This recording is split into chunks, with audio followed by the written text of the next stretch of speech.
Hello everybody. So today I want to talk about calculus.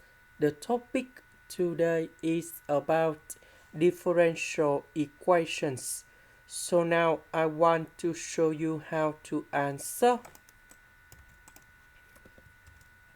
We divide both sides by s squared. We need to open parentheses. Negative number 1 I will put on the right.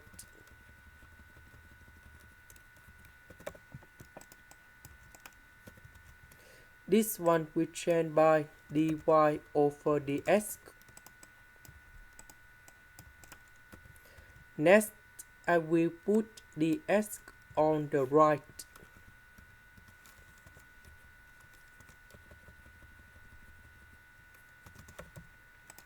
Next, we put the integration for the both sides.